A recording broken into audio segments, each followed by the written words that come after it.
Hello everyone, this is Hunter and I'm sitting with Schuyler Brooks, a good friend of mine, a local poet, a published poet, a grad school hopeful, and we are sitting at Pho Vietnam in Fort Smith, Arkansas, and I'm going to turn it over to Schuyler to say hello, and then I'll start with some questions. Hello everybody, thanks for having me on, Hunter. Absolutely. I'm honored that you wanted to do this. I'm just so excited that you wanted to sit down and do this interview. I haven't done one since February, so it's about time. So I think I want to ask you, I know you've been published several times in the last year or so, and I want to know a little bit more about that and what publications have you been put in, and you could tell the listeners what your favorite piece is that you've put out. Okay, well, I'll start with my most recent publication, which was for a journal called Shadowplay.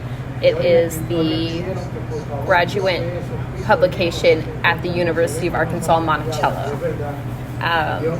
I just saw that it was coming out, like this issue was their first issue, and I sent something in, and I think their theme was, I don't remember now, but I sent in a poem that was actually about being at your house. It was called Saturation, and it was a poem that I really focused in on color with, which is something that I've been trying to do more because I do find that it does strengthen my work, and so that was really interesting.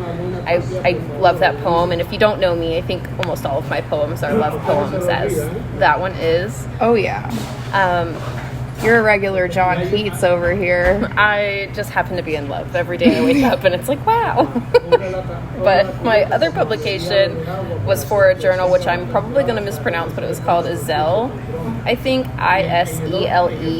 Oh. They do a lot of really cool work, but the quarterly issue that I got published in was their Queer Joy issue. Yeah. And I had 3 poems accepted into that issue. Once again, all 3 of them love poems. I think you read them in succession at a slam one month, whenever it just happened, I think. Yes, that would have been last August, I think. But I did read them all, and I do love them. I have to say, I think my favorite piece would be one that got accepted into that round, because I have 3 poems, and they're all love poems, and they're all about Max, who is my partner.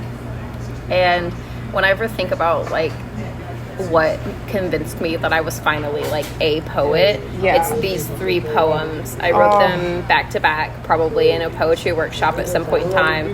Have really not changed them probably since 2020, and one of those poems got accepted into that Queer Joy issue, which just brings me a lot of queer joy, honestly. But that is probably my favorite piece that got accepted, just because it means so much to me as a writer.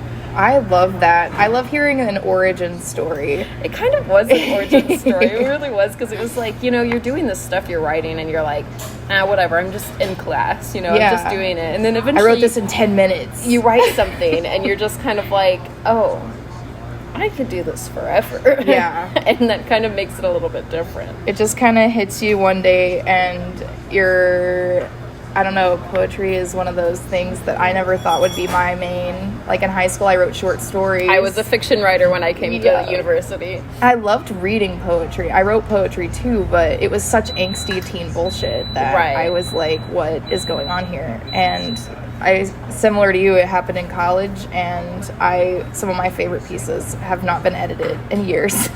But you just hold on to them as they are. I follow someone on Instagram, the Creative Independent. I post them in my story a lot.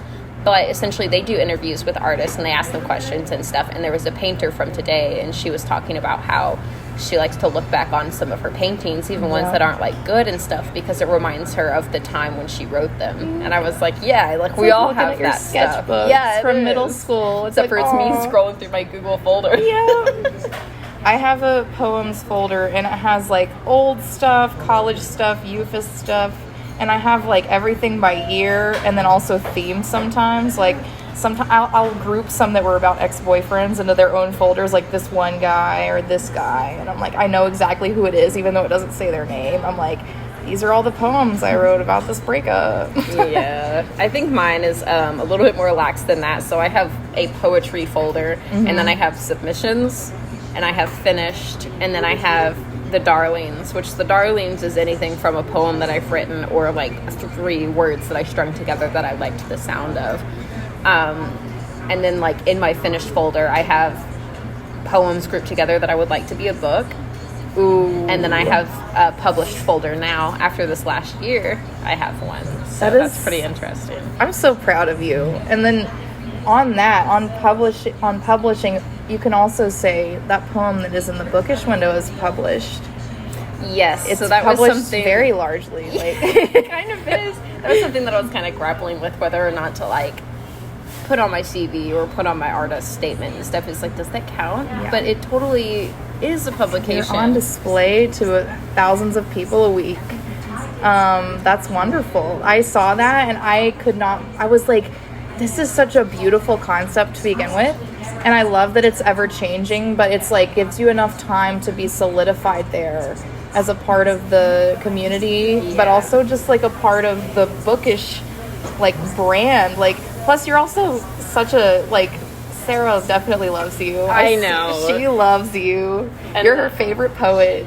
Well, she says it all the time. I really loved working at Bookish, and I cannot explain to like anybody really how much like Sarah has truly like encouraged me to do things that I wouldn't have otherwise been doing. I mean, I started Fort City Slam with her before I started working with her, and then she hired me on, and she like literally I'm living my best life right now because of it. I read for work.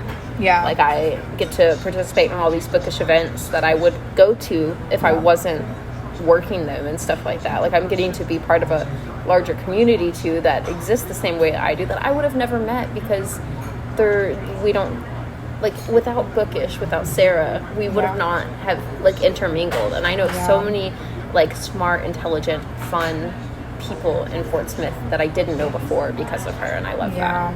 You can tell that she reminds me of Beth from Belle Star a lot. Like she's like such a staple in the community. And I know that Fort City Slam wouldn't be the same without Bookish either. Like it's such a important cornerstone of the literary community here, and I remember it being so important to Applause whenever they were on 10, and we would do so many events, and it's just like there's nothing like it. I've met Sadie Dupuis because of Bookish. Oh my gosh, isn't that cool? She took a zine. Like I wish she could have been there the day that Sarah sat down next to me and was like, hey, I got this email from a band manager. Do you know someone named Sadie Dupuis? She's the lead singer of a band called Speedy Ortiz. And I was like, when you said that, I was like dying because I was like, Sarah, please email her back and say yes right now, even if it's just for me. Legitimately, like I immediately texted my coworker and said, can we switch shifts that day? I'm so glad you got to come to that. Me too.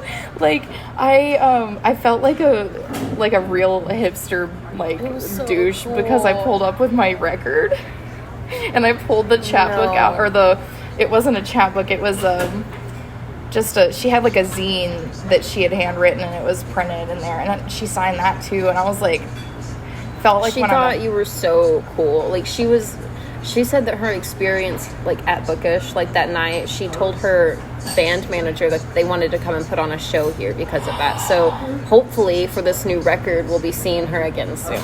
I'm gonna die. I don't know if it's for certain, but I know that she asked. Well, even if it's an NWA, like it would be so cool. I would go. I want to go. Like I don't know, people like that just make you feel like people who have made it care about people like she us totally who are, does, and she cares, and she's got an MFA. Like when I meet people who have an MA or MFA and they're like doing all these creative things and they just kept doing their creative work and they're living their lives with doing creative careers, it makes me feel like I can do that, you know. Like I work odd jobs, random we jobs. We all do. Yeah, it's like I didn't, you know, I applied for that job and I didn't get it. And it made me think I can still do the things I love. And I think it was a sign that I'm in the right space for the time being, because I've been hitting a cornerstone. And I know you're about to turn 25. I am. And you're about to hit your hump, and I'm about to go over it. And it's like, I don't know, like, you already seem like you have that, like, glow of, I'm figuring my stuff out and I'm getting it so I in mean, line. it's been a long journey. A long journey. I will say that I started out, like, let's say my teenage years, where you really start to be your formative person. Like, I hated myself, and that's not an exaggeration of the words or anything, and I know that we all don't like ourselves a little bit when we're teenagers, but, like, I wanted to die. I did not like myself. I couldn't figure out why. I had this deep gut feeling that no matter how I presented myself, that I would never be good enough for anybody. But then you get to a point and you're like, oh, well, duh, I'm never going to be good enough for anybody, because all I have to do is be good for myself. And that, changing your look for, like, how you exist in the world and stuff, and turning that inward and focusing on what is going to bring you joy and make you feel good, really changes the way that you exist in the world. Yeah. And I've had these, especially, I will say the last, like, I was figuring it out a little bit when I met Max, but, like, these last 4 years with someone like Max too, who's just there for whatever, and is like that, has really opened up a lot of, I guess, enjoyment for me in my life.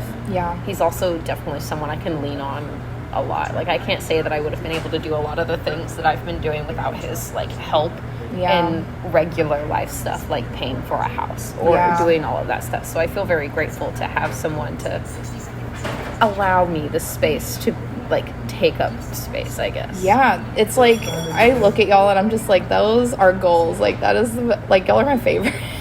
For real.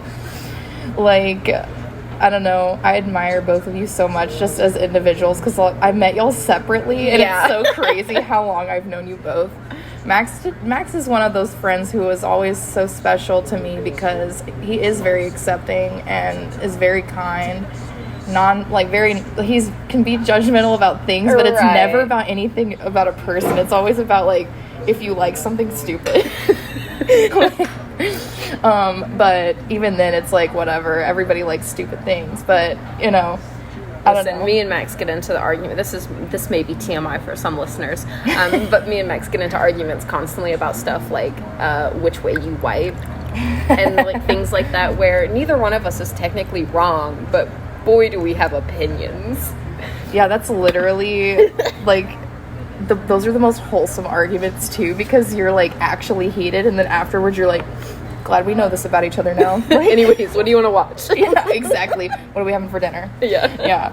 Like, I don't know, it's like y'all and so many others in my immediate friend group, but also in the outskirts of it too. Like, I feel like in the last couple years, a real community has been forming around me.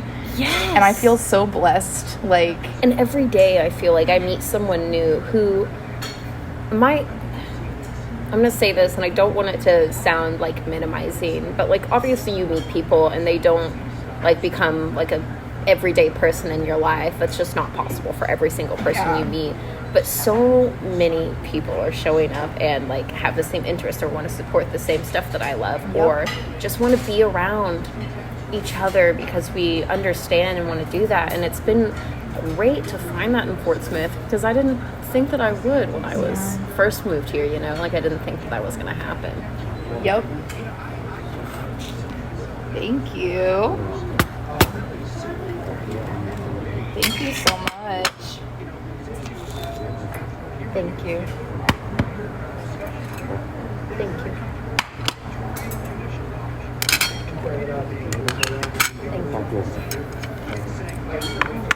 I have one more question while this is kind of cooling, because I know this is hot for me, but I have one more question for you since our food is now here. Okay. I love how every time I do a podcast, you can hear us thanking the person bringing the food, and then there's, like, a quick wrap up usually. We're like, all right, it's time. We'll get it done. I know that you're going to graduate school very soon. Yes, very soon. And I want to know what you plan. Like, I know there's probably a concentration that you're already thinking about, potentially. And I know that it's probably going to be poetry related.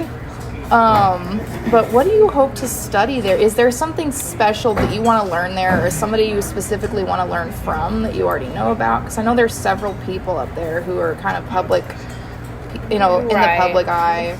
So Jeffrey Davis is who I'm thinking of. When I applied to the U of A, I applied because it was in Arkansas. I looked at many other fully funded MFA programs because I definitely don't think you should ever get an MFA if they're not going to pay you to get it.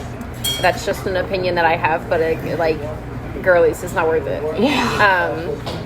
But I applied there because it was in Arkansas, and mostly I wanted to start writing from place a little bit more, which I don't generally do. And I didn't think that I'd be able to do it without being in Arkansas still. And so that was like my main reason for applying. I think now that I've met a lot of more of the people who are up there and talked to more people, I think that I am mostly excited for the guidance on teaching. I'm very excited. I will be teaching Comp 1 my first year, so that'll be fun and great. But later we get the chance to apply to teach creative writing. And that's really all I've been thinking about since they told me that. Jealous. Thank you. Thank you so much. Thank you.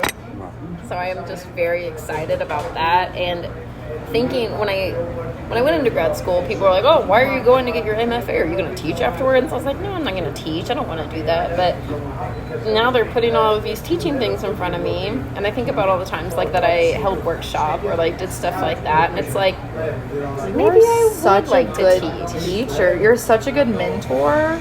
And I did write a list of goals for things that I wanted to achieve while at my MFA program, specifically with my poetry. One of them be writing from place.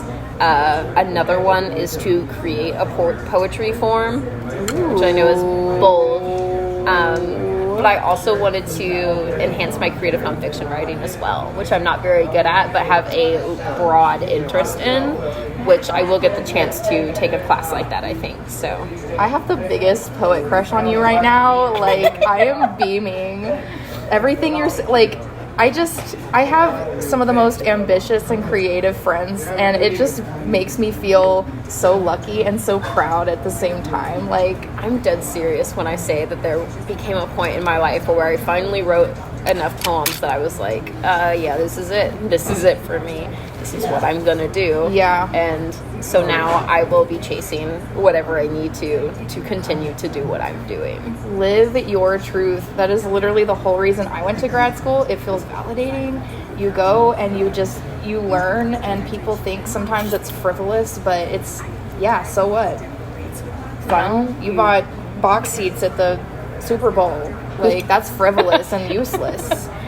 I could watch that on TV and have more fun watching the commercials. But anyway, because we're about to dig in, I want to just thank you for being my guest and my very special friend. I love you. I love you too. Honestly, I thought of you immediately when I came up with this theme, because you're just such a theme sun. Aww. You're such a bright person, and this whole interaction and this whole interview has been so positive and sweet. So sweet. You're so sweet. We're gonna get off here now because we're just getting gross. Two cancers at dinner. Signing off.